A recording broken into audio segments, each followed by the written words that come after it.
Media Vita.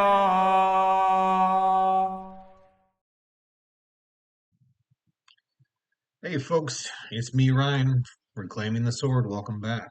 It has been a long time since I've said anything. Probably close to a year at this point. Um, been very busy. Hang on, I look like a lesbian with these glasses on. Let me put my other ones on. Those are the ones I wear when I'm watching TV in bed. Okay, better. I don't look like Rachel Maddow anymore. It's been a long time. A lot has been going on. I'm no longer in the military. Well, I'm on terminal leave technically, but um, essentially I'm done with the military finally. Um, and the entire time I've been trying to get my own business going. Been working real hard at that. Um, I'm still in a kind of a back and forth on whether or not I pump the brakes and shift gears and just go get a job, or if I just keep it this. So anyway, so there I am with that. A lot of need of trustful surrender. Having to revisit all the surrender that I remember I needed to really train myself to have during all that time in Germany and all the uncertainty with everything that was going on with me then. Um, and so now I'm having to revisit that, and I'm not really ever afraid. Sometimes I think I just get startled, but I'm never really afraid. Um, my mother, and bless her heart, um, she sent me this book here.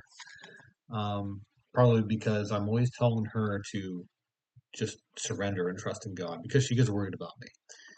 And she sent this book, and because she read it, and now she wanted me to have it. And I opened it up for the first time today, and after several weeks of having it sitting around collecting dust, and I went over the first day, and it, sometimes it can be a little hard with these books, telling me things that I kind of already know, and I'm already kind of doing.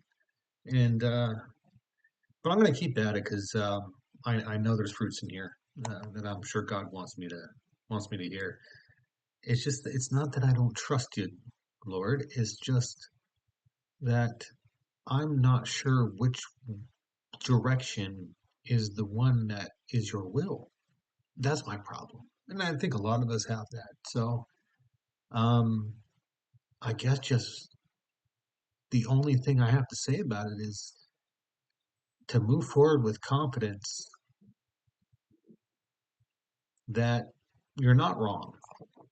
So I don't know. I don't know what else to do. Just move forward with confidence without fear.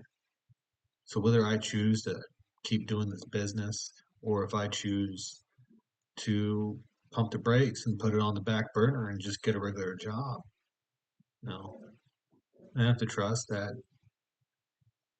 either one is probably going to be within God's liking because the whole purpose of this anyway of getting out of the military and coming to where we're at now is so the kids can be closer to a church community and current and always constant with them.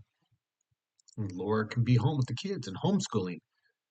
That was the purpose. So I think whatever decision I make is probably going to be God's will. It's probably going to be okay. So anyway, there is pride wrapped up in it. I want my business to be successful. I really do. Here it is. Yeah, I'll show you a business card. Here we go. I hope that it's not backwards when I upload this video, but it's red leg pressure washing. Yeah. So red leg is a field artillery thing. So in case you didn't know. Anyway, that's me.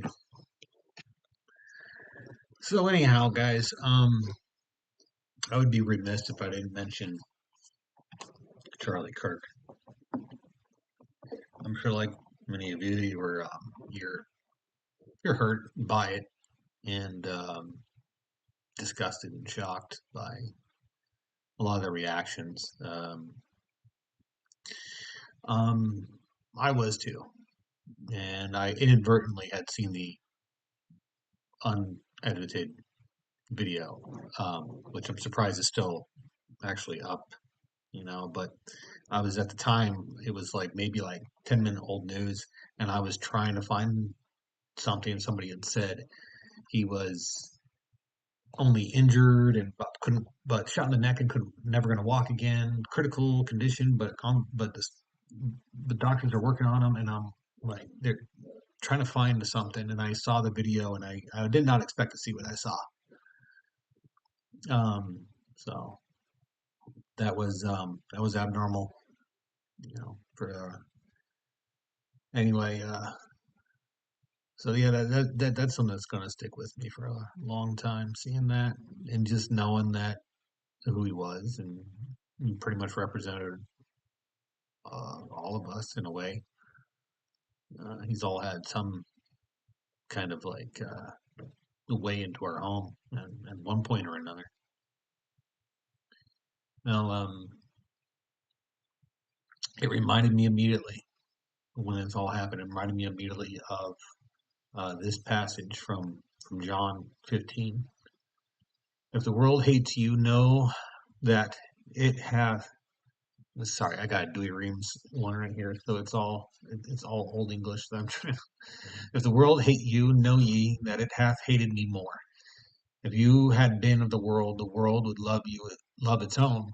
But because you are not of the world, but I have chosen you out of the world, therefore the world hateth you. Remember my word that I said to you, the servant is not greater than his master. If they have persecuted me, they will also persecute you. If they have kept my word, they will keep yours also. But all these things they will do to you for my name's sake, because they know not him who sent me. If I had not come and spoken to them, they would not have sin. But now they have no excuse for their sin.